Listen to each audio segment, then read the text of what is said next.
Bismillah. Assalamualaikum warahmatullahi wabarakatuh. Alhamdulillahi rabbil alamin. Wabihi nasta'inu ala umurid dunya waddin. Wassalatu wassalamu ala ashrafil anbiya'i wal mursalin. Nabiyyina al-karim Muhammadin sallallahu alaihi wa ala alihi wa ashabihi ajma'in. Amma ba'd. Rabbi israh li sadri wa yassir li amri wahlul 'uqdatam min lisani yafqahu qawli. Allahumma inna na'udzubika min 'ilmin la yanfa' wa min qalbin la yahsha' wa min nafsin la tashba' wa min da'watin la yustajabu laha. Allahumma amin. Ikhwani fid din rahimani wa rahimakumullah.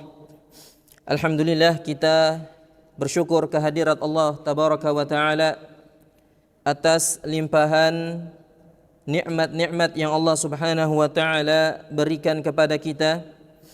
Dan saking banyaknya nikmat yang diberikan kepada kita, tidak ada satu orang pun di antara kita yang mampu untuk menghitung nikmat tersebut.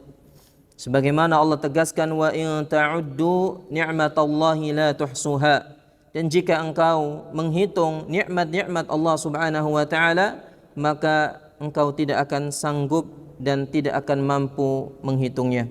Karena memang kita tidak diperintah oleh Allah Subhanahu wa taala untuk menghitung nikmat, tapi kita diperintah untuk mensyukuri setiap nikmat yang Allah Subhanahu wa taala berikan kepada kita.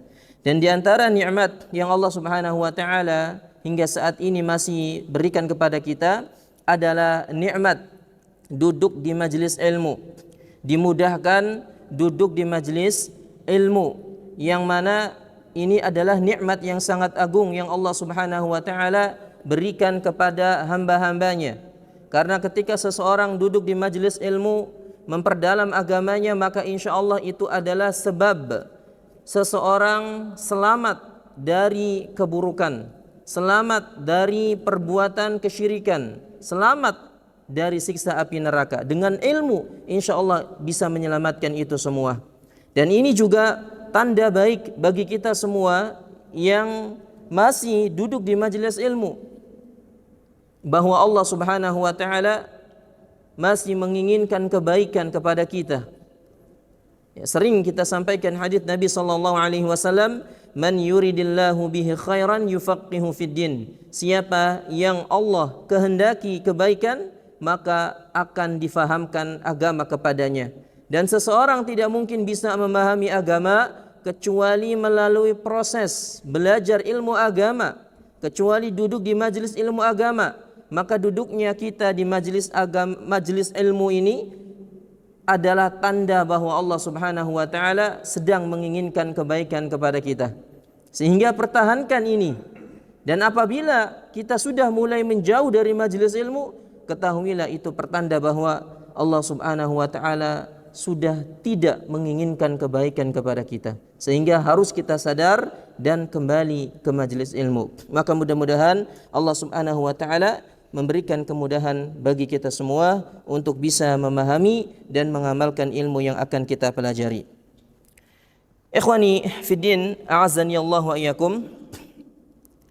Dan pembahasan kita masih tentang tercelanya ilmu kalam. Di pertemuan yang lalu, Imam Al-Barbahari rahimahullahu taala menjelaskan tentang larangan berdebat dan tercelanya mempelajari ilmu kalam. Apa itu ilmu kalam? Ilmu kalam adalah ilmu atau metode yang baru yang ada di zaman saat ini, yang belum ada di zaman Nabi sallallahu alaihi wasallam. Yang mana metode ini identik dengan akal. Tolak ukur dalam metode ini adalah menggunakan akal mereka. Jadi akal mereka dijadikan ujung tombak untuk memahami agama ini. Sehingga ketika akal mereka bertentangan dengan dalil-dalil, mereka pun tidak menerima dalil tersebut. Tapi kalau sesuai dengan akal mereka, maka mereka pun menerima dalil tersebut. Inilah yang disebut dengan ilmu kalam, atau zaman dahulu disebut dengan ilmu mantiq. Ya, ilmu mantiq kalau zaman dahulu bahasa zaman dahulu namanya ilmu mantik. Kalau zaman sekarang apa namanya? Ilmu filsafat. Ya, ilmu filsafat. Makanya sudah kita sebutkan perkataan-perkataan para ulama di pertemuan sebelumnya tentang tercelanya mempelajari ilmu kalam, tercelanya seseorang mempelajari ilmu filsafat. Ya, makanya Imam Malik rahimahullahu taala menjelaskan di zaman beliau, ya di zaman beliau pun penduduk kota Madinah itu sudah ma'ruf bahwa siapa saja yang mempelajari ilmu kalam itu dianggap tercela. Karena ilmu tersebut di zaman itu di kota Madinah sudah dianggap sesuatu yang berbahaya, yang dilarang untuk dipelajari. Makanya Imam Malik mengatakan, "Lau anna rajulan raqibal kabair kullaha ba'da an la yusyrika billah thumma takhalla min hadhil ahwa'i wal bid'ah wa dzakara kalaman dakhala al jannah." Kata beliau, seandainya ada seseorang yang dia melakukan dosa-dosa besar selain kesyirikan, kemudian dia pun tidak melakukan bid'ah-bid'ah, ya, di antaranya tidak melakukan bid'ah ilmu kalam ini, tidak mempelajari ilmu kalam ini, maka kata beliau insyaallah dia akan masuk ke dalam surga. Ya, dia akan masuk ke dalam surga gara-gara apa? Tidak mempelajari ilmu kalam. Itu segitunya Imam Malik mengatakan. Kenapa? Karena beliau menyamakan bahwa ilmu kalam ini sama berbahayanya dengan kesyirikan. Makanya tadi disamakan dengan kesyirikan. Karena ilmu kalam ini adalah jembatan atau pintu untuk membuka pintu-pintu kesyirikan dan kekufuran. Dan sudah kita sebutkan contohnya adalah orang-orang Syiah Rafidhah. Orang-orang Syiah Rafidhah di zaman dahulu dikatakan Syiah itu ketika ngefans saja, ketika sudah pro kepada Ali bin Abi Thalib radhiyallahu anhu saja. Sebatas itu seseorang dikatakan Syiah di zaman dahulu. Tapi ketika bid'ah ini sudah dibiarkan, kemudian berkembang hingga saat ini puncaknya adalah kesyirikan dan kekufuran. Dan orang-orang Syiah di zaman sekarang menganggap bahwa Ali bin Abi Thalib itu adalah Tuhan. Ya, makanya benar apa yang dikatakan oleh Imam Malik bahwa itu adalah pintu terbukanya kesyirikan. Sehingga bid'ah-bid'ah seperti ini diantaranya ilmu kalam itu harus ditutup rapat-rapat agar tidak terbuka bid'ah yang lebih besar. Nah, di sini Imam Al-Barbahari pun menegaskan, ya, beliau berkata, "Wa'lam rahimakallah annal kalama fi Rabbi ta'ala muhdathun." Dan ketahuilah semoga Allah merahmatimu bahwasanya al-kalam berbicara tentang Allah Subhanahu wa taala tanpa ilmu itu adalah perkara yang muhdats. Nanti kita akan terangkan maksud dari berbicara tentang Allah ini adalah terhadap nama dan sifat Allah. Dia berbicara tentang nama dan sifat Allah tanpa ilmu. Dia repot-repot merinci tentang sifat-sifat Allah padahal tidak dirinci oleh Allah dan Rasulnya.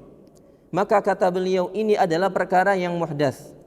Lihat, Imam Al-Barbahari hidup di tahun 200 atau 300-an.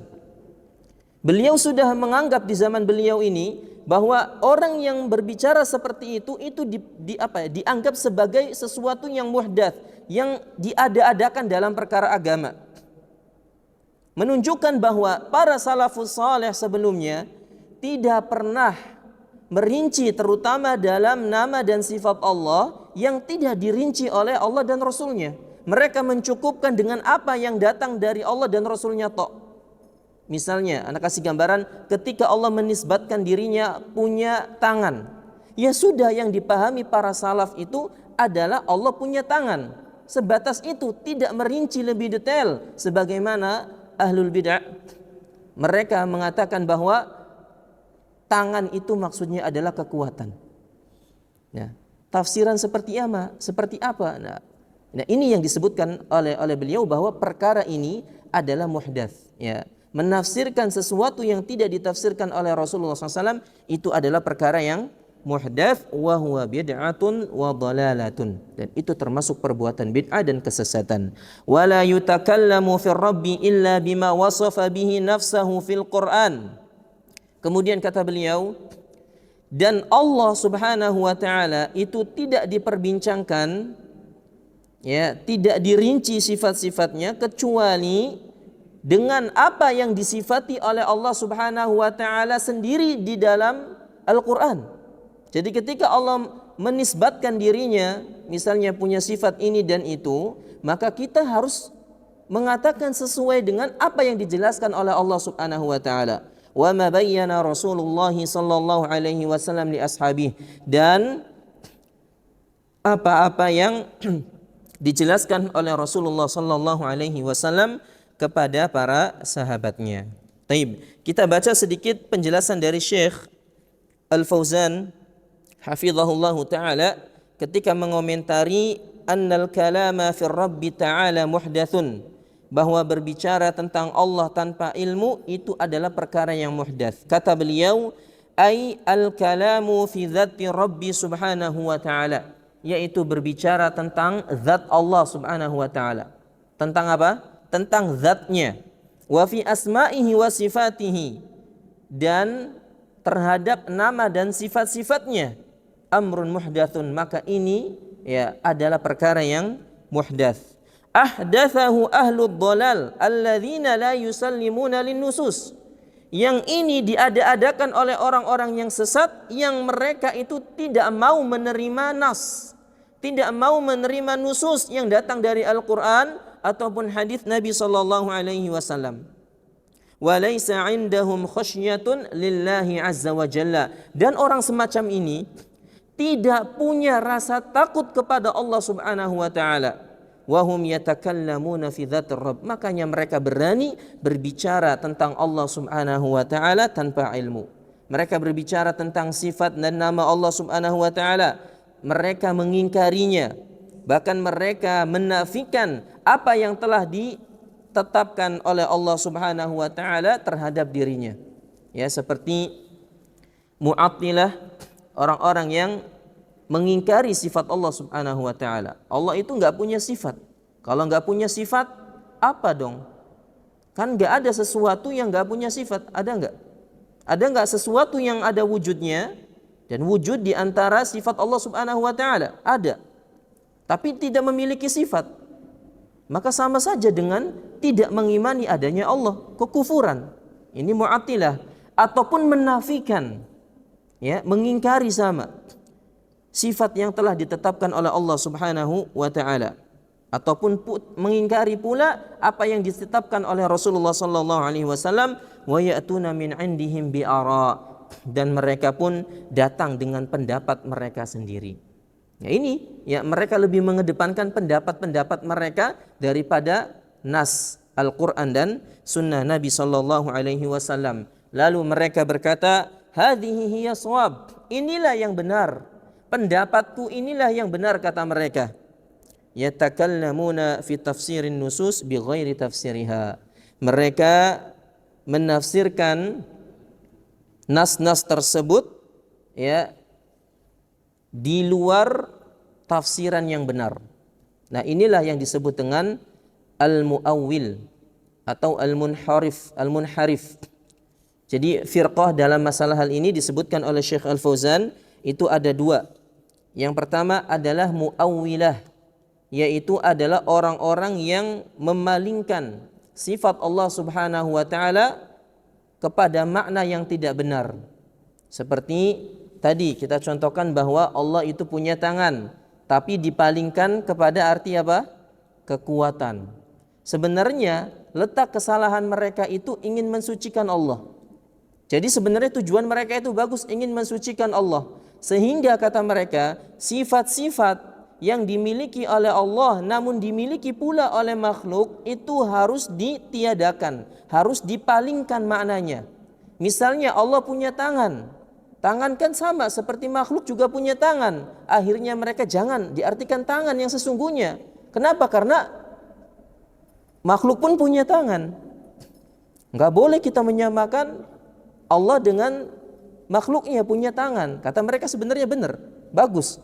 Tapi di sini letak kesalahan mereka adalah memalingkan makna yang tidak dipalingkan oleh Nabi sallallahu alaihi wasallam. Bisa difahami ya? Taib. Mereka palingkan tangan itu sebagai kekuatan. Karena tangan itu identik dengan apa? Kekuatan.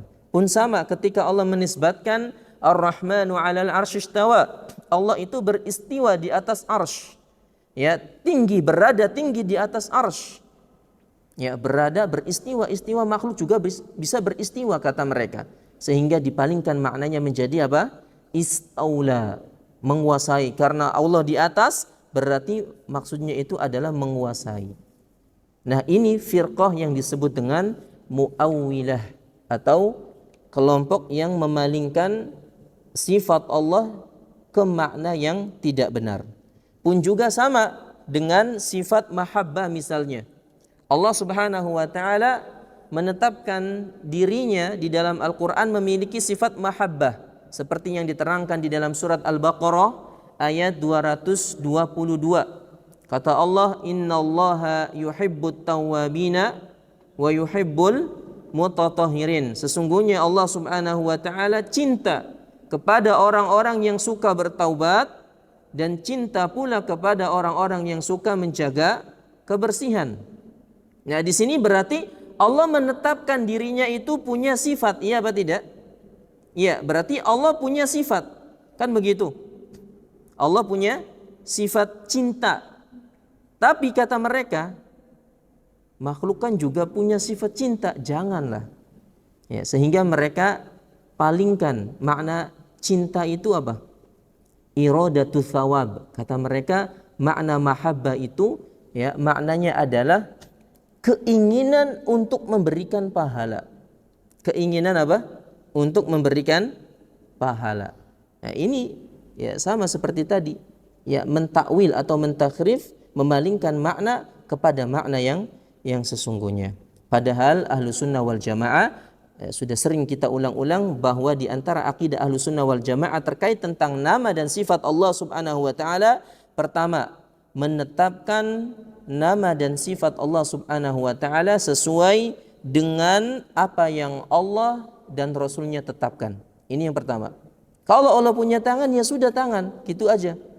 Ya, kalau Allah beristiwa, ya udah beristiwa. Allah punya sifat cinta, ya cinta gitu. Tanpa apa? Mempermisalkan, membayangkan bagaimana, mempertanyakan seperti apa dan sebagainya. Udah kita imani tok, karena itu adalah perkara yang gaib. Yang kedua, mengimani maknanya seperti zahirnya.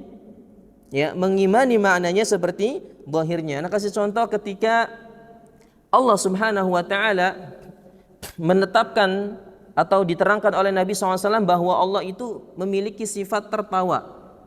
Ya, disebutkan di dalam hadis Bukhari dari sahabat Abu Hurairah radhiyallahu anhu bahwa Nabi SAW bersabda, "Yadhaqullahu lirajulaini yaqtulu ahaduhumal akhar kilahuma yadkhulul jannah." Kata Nabi SAW, Allah Subhanahu wa ta'ala ketawa melihat dua orang laki-laki yang saling membunuh, ya, saling membunuh satu sama lain, tapi dua-duanya masuk surga. Ya, melihat hal tersebut Allah Subhanahu wa ta'ala ketawa. Maka para sahabat bertanya, kaifa ya Rasulullah? Bagaimana dua orang tadi kok bisa masuk surga? Seharusnya kan kalau ada orang yang saling membunuh kan dua-duanya apa? Masuk neraka. Kenapa? Karena yang terbunuh pengen ngebunuh dan yang membunuh berhasil membunuh, kan gitu. Kalau dia nggak bertobat berarti kan masuk neraka, seharusnya kan seperti itu. Tapi di sini disebutkan kok masuk surga dua-duanya. Maka para sahabat bertanya, gimana itu bisa terjadi ya Rasul? Maka Nabi menjelaskan, yaqtulu hadza fayalijul jannah. Yaitu ketika kaum muslimin berperang melawan orang kafir. Ya, dia berjihad bersama Nabi SAW, kemudian akhirnya dia terbunuh dalam jihadnya, sehingga dia terbunuh dalam apa? Keadaan syahid. Dan kita tahu bahwa pahala syahid apa? Masuk surga. Ya, ini orang yang pertama, masuk surga karena terbunuh di medan jihad. Nah, yang membunuhnya ini kan dulunya kan kafir. Dulunya kafir. Setelah membunuh sahabat tadi ternyata dia masuk Islam. Ya. Lalu dia bertobat dan akhirnya dia pun mati masuk surga. Paham enggak? Seperti kisahnya Hamzah dan Wahsy. Naam. Kisahnya Hamzah dan Wahsy. Dalam perang Uhud, Hamzah terbunuh. Paman Nabi SAW yang dalam keadaan mukmin tatkala itu terbunuh oleh Wahsy yang masih musyrik tatkala itu, masih kafir.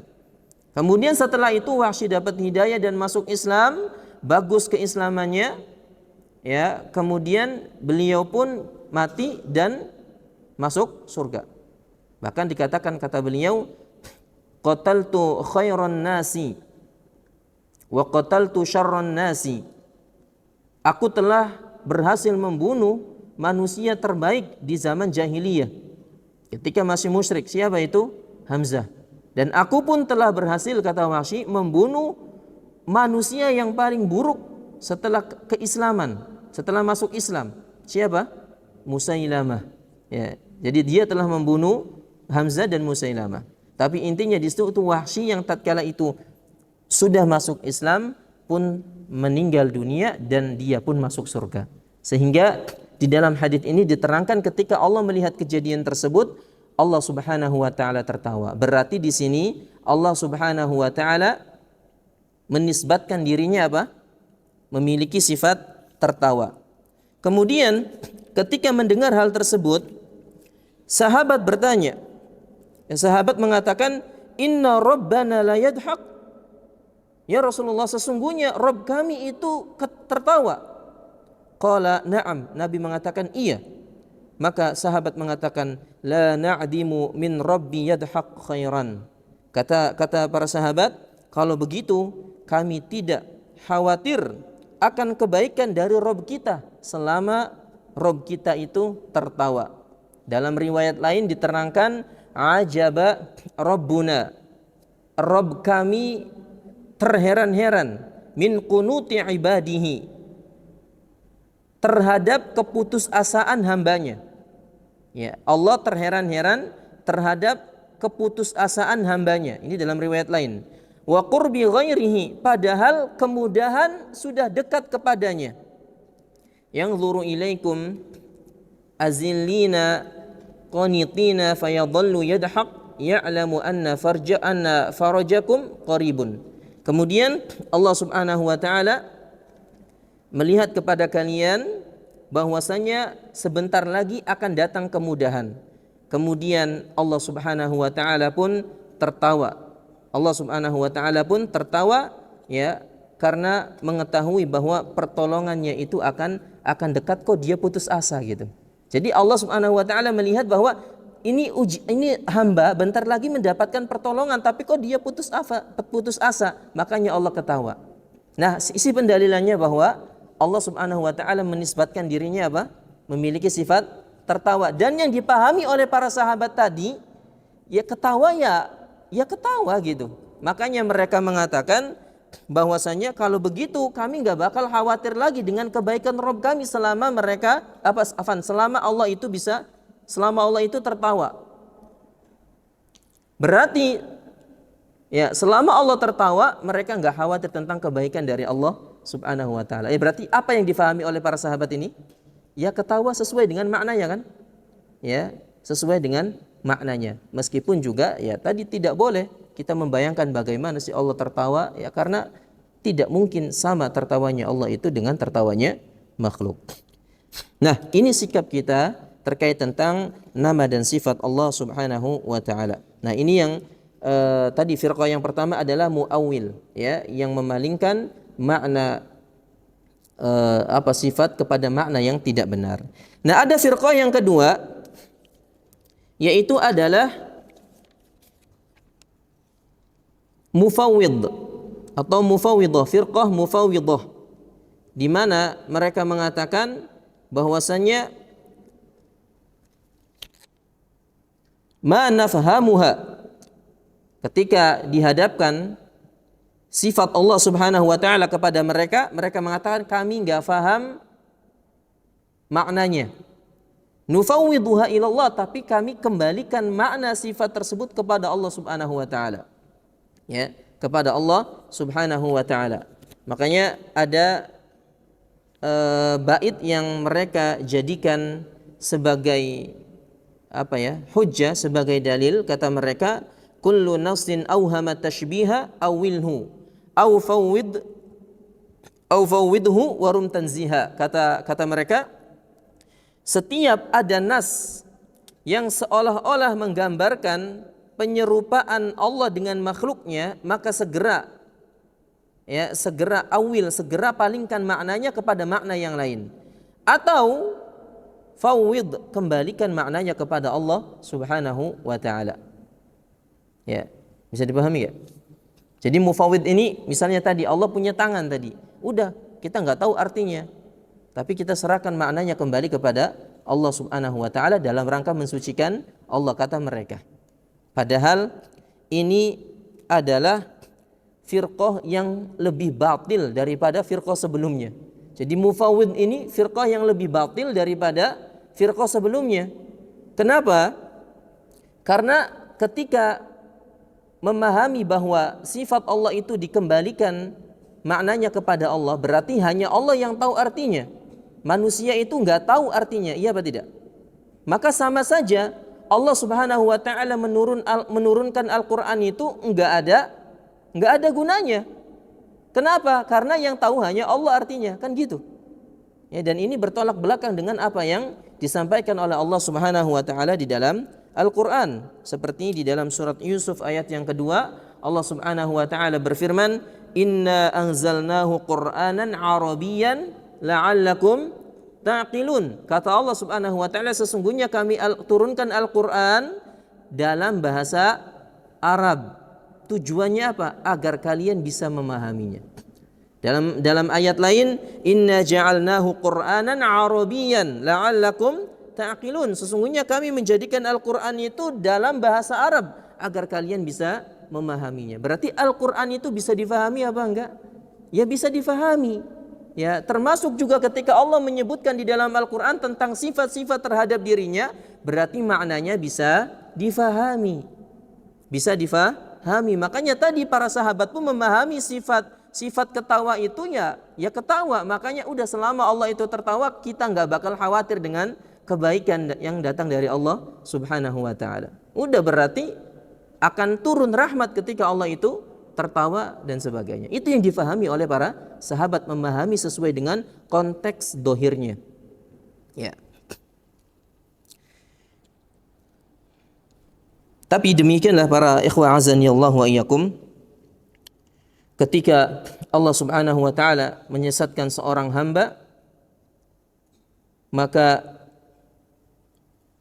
meskipun perkaranya sudah jelas, tetap mereka tidak akan mengambil sesuatu yang jelas tersebut.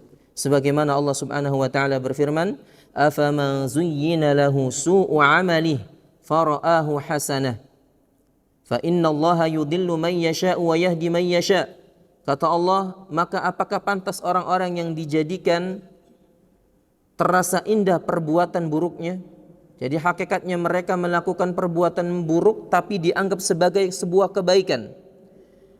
Lalu Allah Subhanahu wa taala menyesatkan siapa yang Allah kehendaki, dan Allah memberikan petunjuk kepada siapa saja yang Allah kehendaki. Jadi intinya di sini, keburukan yang mereka lakukan itu adalah sesuatu yang dianggap baik oleh mereka. Ya. Dan itu cara Allah Subhanahu wa taala menyesatkan seorang hamba.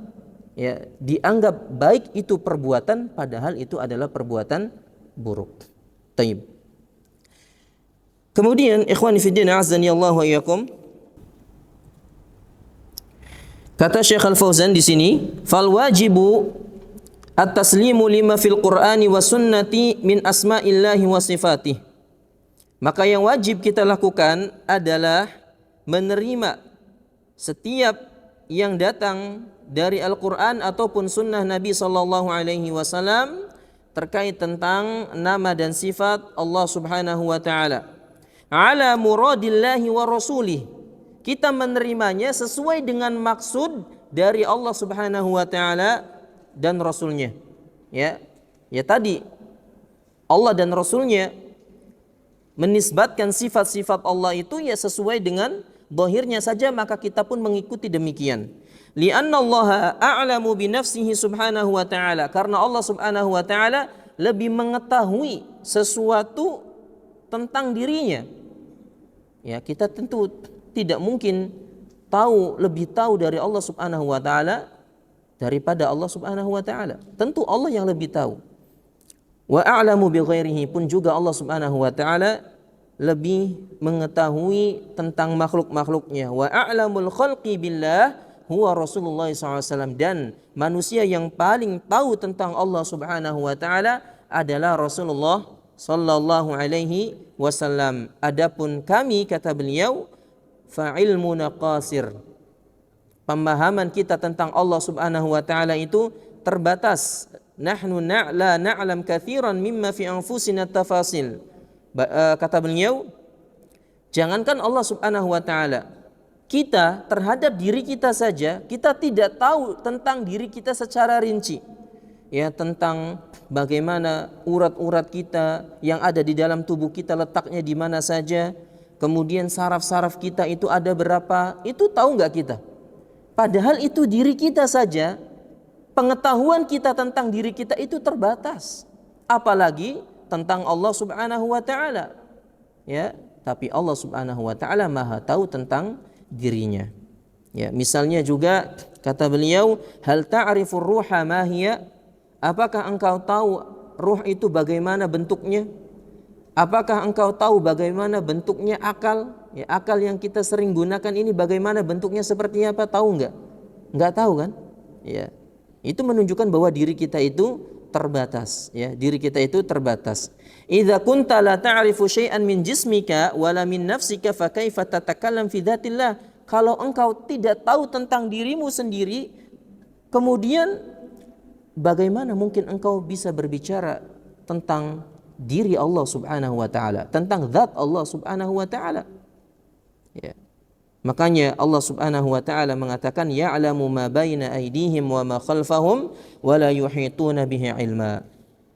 Allah Subhanahu wa taala Maha mengetahui terhadap apa-apa yang ada di hadapannya, dan Allah Subhanahu wa taala pun juga mengetahui apa-apa yang ada di belakang mereka. Wala yuhituna bihi ilma, dan tidak ada makhluk yang bisa meliputi segala ilmu Allah Subhanahu wa taala. Ya, maksudnya enggak ada yang tahu secara detail tentang Allah Subhanahu wa taala. Ya. Lalu mereka orang-orang yang sesat justru berbicara tentang Allah Subhanahu wa taala, ya, padahal mereka tidak mengetahuinya. Taib.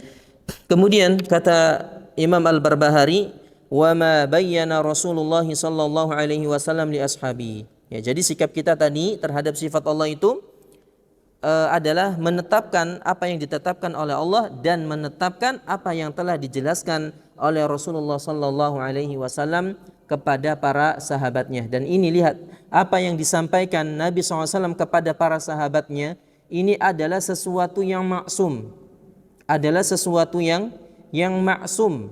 Maksum dalam artian ya nggak mungkin salah gitu. Jadi nggak mungkin Nabi SAW mengabarkan sesuatu kepada para sahabatnya terkait tentang agama itu salah, nggak mungkin.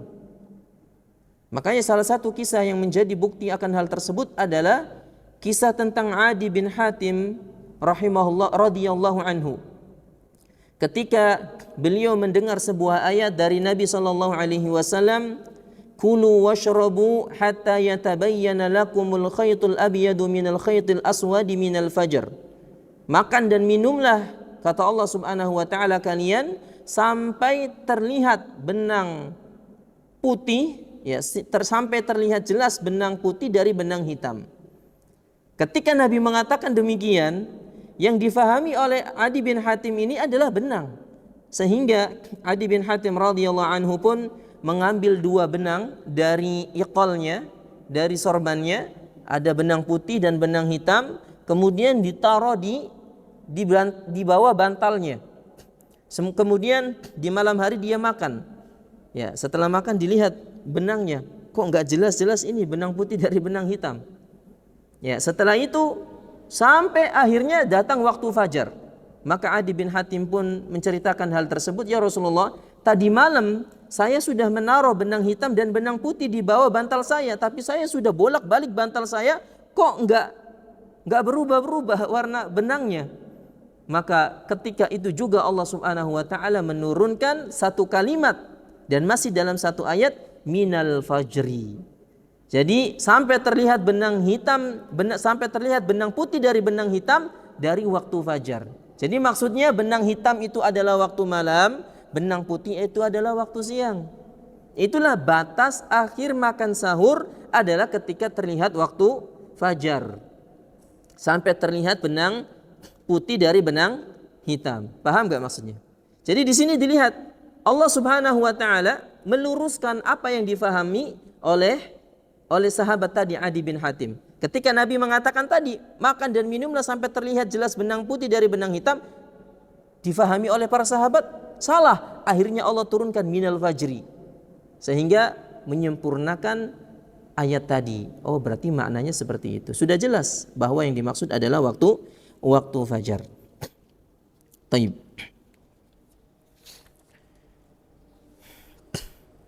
Di sini Syekh Al-Fauzan menjelaskan terkait tentang tadi, kata beliau, madarul asma'i was sifat 'alal kitabi was sunnah. Sumber nama dan sifat Allah itu berasal dari Al-Qur'an dan sunnah. Wa tafsiruha aidan fil kitabi was sunnah wa lughatul arab allati nazala biha syara'. Pun juga penjelasannya itu adalah dengan menggunakan bahasa Arab. Maksudnya adalah bahasa Arab digunakan untuk memahami Al-Quran dan Sunnah. Jadi apa yang bisa difahami dalam bahasa Arab, maka itulah maknanya. Paham gak? Jadi seperti tadi maknanya, bal yadahu mabsutatan, tangan Allah itu tidak terbelenggu tapi terbentang. Berarti kan bahasa Arab memahami bahwa itu artinya tangan. Yad itu kan artinya tangan, paham gak? Maka itulah maksud daripada tafsir sifat Allah Subhanahu wa taala berupa al-yad. Pun juga istawa, ya sama artinya, ya berarti istawa, berada di atas arsy.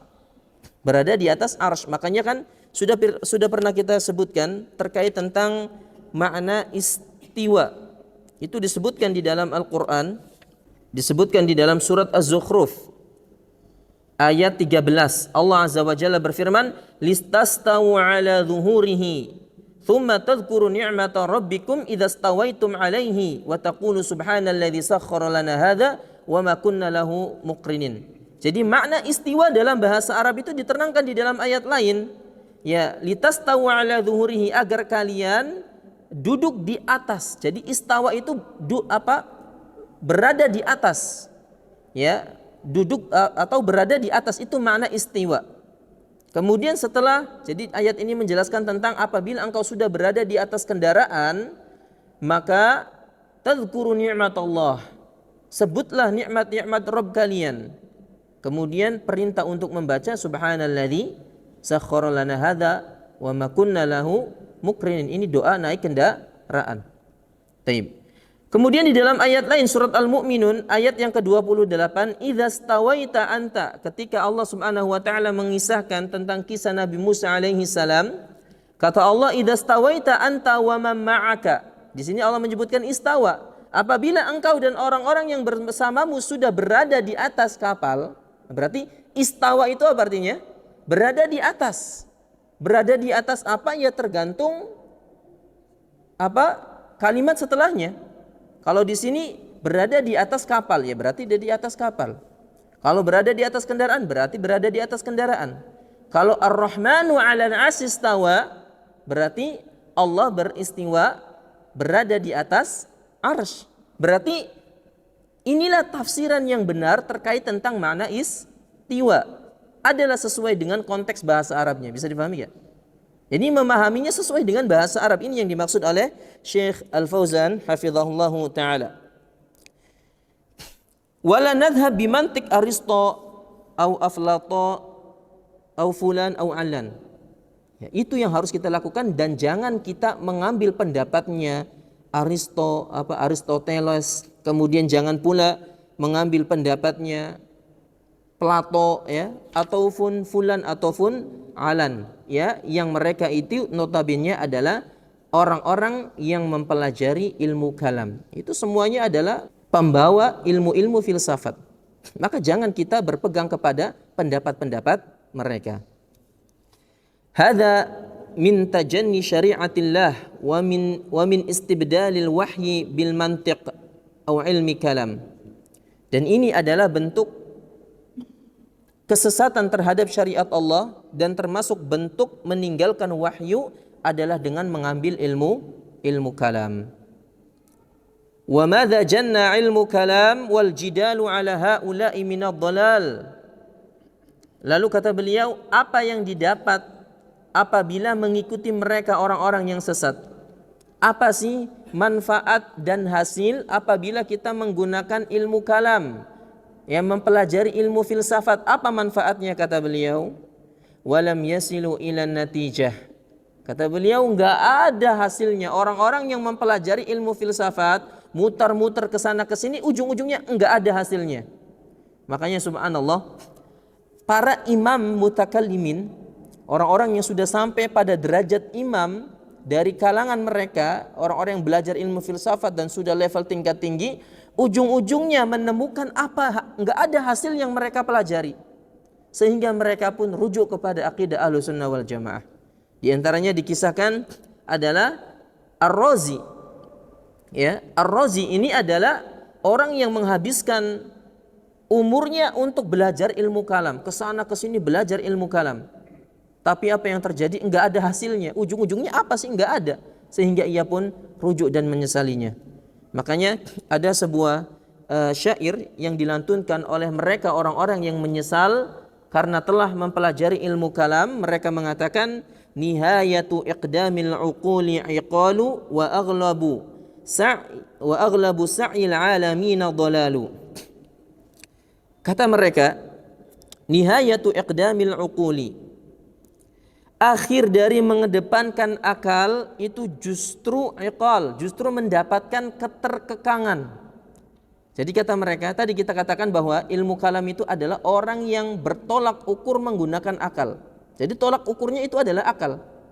Maka dalam syair ini disebutkan bahwasanya akhir dari mengedepankan kalam adalah keterkekangan. Bukannya kebebasan, ya, mungkin yang dikatakan oleh mereka ketika tidak mengikuti dalil dan mengikuti akal mereka itu adalah sebuah kebebasan berekspresi, kebebasan berpendapat. Tapi kata para mereka yang sudah suhu, yang sudah menyesal, itu justru adalah sebuah keterkekangan. Kenapa? Karena enggak mendapatkan keterangan yang jelas, mutar-mutar ke sini sehingga mereka merasa terkekang. Wa aghlabu sa'il alamina dhalalu. Karena usaha dari manusia dalam hal tersebut itu, ya, usaha yang mereka lakukan itu semuanya itu adalah kesesatan. Wa arwahuna fi wahsyatin min jusumina. Bahkan jiwa-jiwa kami, kata mereka, itu seakan-akan terpisah dengan tubuh kami. Ya, enggak ada mendapatkan kedamaian, enggak ada mendapatkan ketentraman. Jadi seakan-akan jiwa dengan tubuhnya itu terpisah. Wa ghayatu dunyana adza wa bala. Dan hasil akhir dari itu semua, hasil dari mempelajari ilmu kalam itu adalah musibah dan penyesalan belaka. Ini pernyataan siapa? Ya, penyesalan Ar-Razi dan kawan-kawan yang mereka menyesal karena telah mempelajari ilmu kalam. Ya, Ar-Razi, bayangkan, ia adalah ulama yang bisa menafsirkan Al-Quran, punya buku sendiri. Ya, pun juga Imam Al-Juwaini, Imam Al-Haramain pernah terperangkap dalam ilmu kalam ini. Sudah pernah kita kisahkan tentangnya. Kisah taubatnya adalah ketika ada muridnya yang bernama Hamadani, ya, mengatakan, ya Syekh, kita berpendapat bahwa Allah itu tidak beristiwa di atas arsy, tapi kenapa ketika kita berdoa justru kita mengangkat tangan, refleks tangan kita itu mengangkat ke atas langit, yang menunjukkan dan mengisyaratkan bahwa Allah itu beristiwa di atas arsy. Imam Al-Juwaini merenungkan dan berfikir, lalu mengatakan, hayyarani Hamadani. Ini muridku Hamadani ini bikin aku bingung, sambil tepuk-tepuk kepalanya. Dan akhirnya ia bertobat bahwa Allah itu memang beristiwa di atas arsy. Tayyib. Kemudian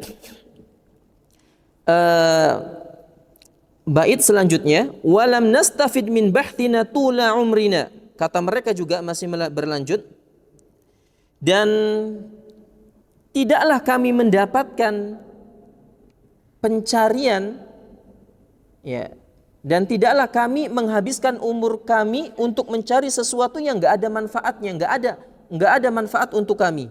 Siwa an jama'na qila wa qalu, kecuali ya kami hanya mendapatkan katanya dan katanya.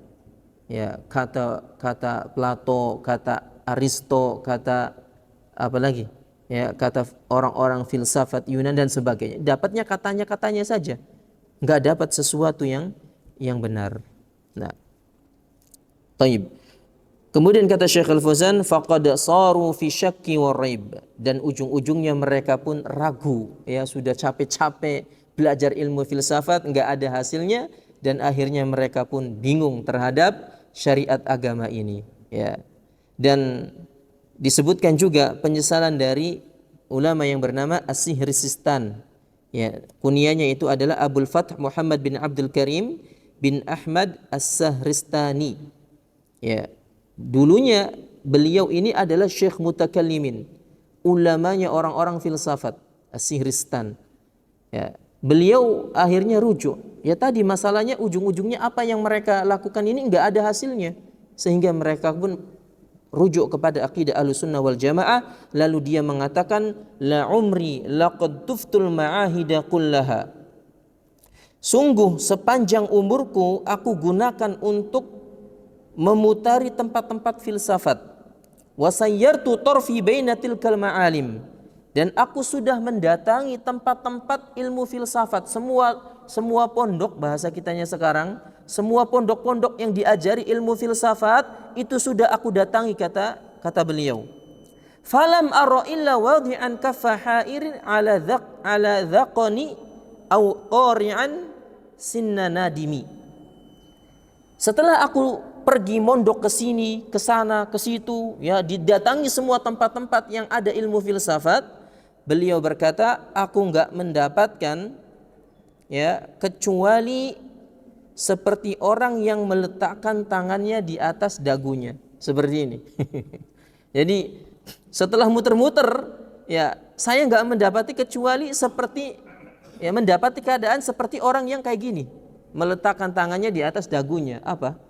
Ngelamun, kebingungan, ya, keder. Padahal belajarnya ke sini, ke situ, ke sana, bikin keder ilmunya. Ya, au qari'an sinna nadimi, atau seperti orang yang greget giginya dalam keadaan nyesel. Antum kalau nyesel gimana? Greget untunya gitu loh.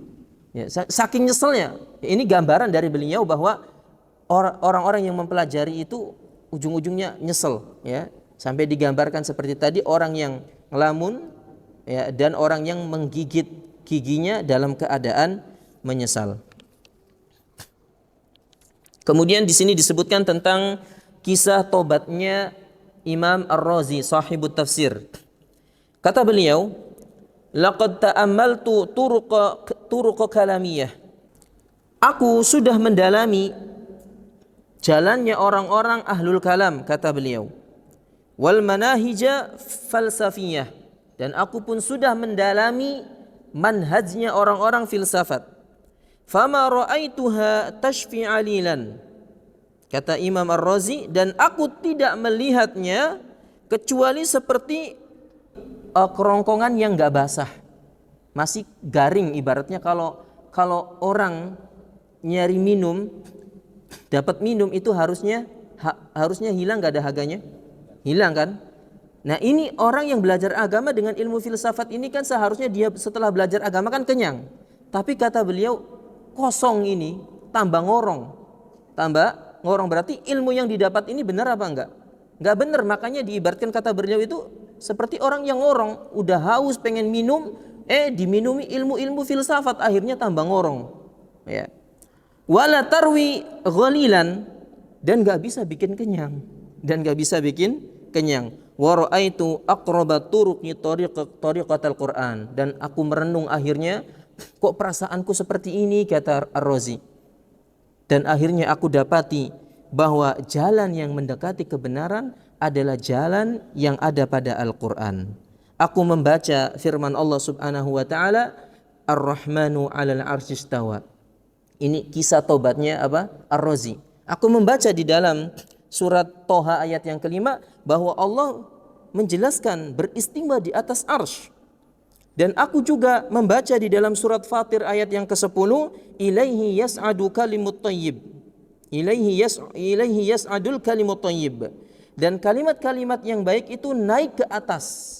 Naik ke atas yang menunjukkan apa? Kenapa kalimat-kalimat yang baik itu naik ke atas? Kenapa? Kalimat itu kembalinya kemana? Ke Allah Subhanahu wa taala, tapi kok arahnya di dalam ayat ini ke atas? Kenapa? Berarti Allah itu ada di atas. Berarti nyambung dengan ayat sebelumnya. Maka Ar-Razi pun merenungkan, oh iya ini nyambung ternyata. Kemudian beliau juga membaca ayat-ayat yang menafikan tentang sifat Allah Subhanahu wa taala dengan makhluknya, seperti dalam surat Asy-Syura, laisa kamitslihi syai'un, bahwa Allah itu tidak sama dengan makhluknya. Atau di dalam surat Thaha ayat 110, wala yuhituna bihi ilma, dan ilmu makhluk itu tidak bisa meliputi Allah Subhanahu wa taala secara menyeluruh.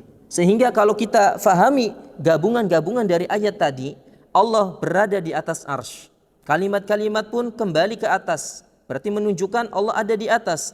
Pun juga ya ayat-ayat yang menafikan sifat Allah dengan makhluknya itu enggak sama, berarti naiknya Allah atau istiwanya Allah di atas arsy itu tidak sama dengan makhluknya. Sehingga dari sini difahami oleh Ar-Razi bahwa memang inilah akidah yang benar. Inilah akidah yang benar, sehingga dia pun bertobat kepada Allah Subhanahu wa taala. Baik ikhwan fillah azani Allah wa yakum, insyaallah nanti kita akan lanjutkan di pertemuan yang akan datang terkait tentang perkataan dari beliau, Rabbuna awwalu bila mata wa akhiru bila muntaha, bahwa Allah itu maha awal dan tanpa ditanya kapan awalnya, dan Allah itu maha akhir dan tanpa ditanya kapan akhirnya. Ini penjelasannya cukup panjang, sehingga kita cukupkan sampai di sini. Wallahu a'lam bishawab. Mudah-mudahan ini bermanfaat. Dan kesimpulannya apa dari kajian ini, ikhwah? Kesimpulannya bahwa ada dosa yang lebih besar daripada kesyirikan. Apa itu? Nah, berbicara tentang Allah Subhanahu wa taala tanpa ilmu. Ya, berbicara tentang sifat Allah tanpa ilmu, ini dosanya lebih besar daripada kesyirikan. Allah Subhanahu wa taala menegaskan di dalam surat Al-A'raf ayat 33.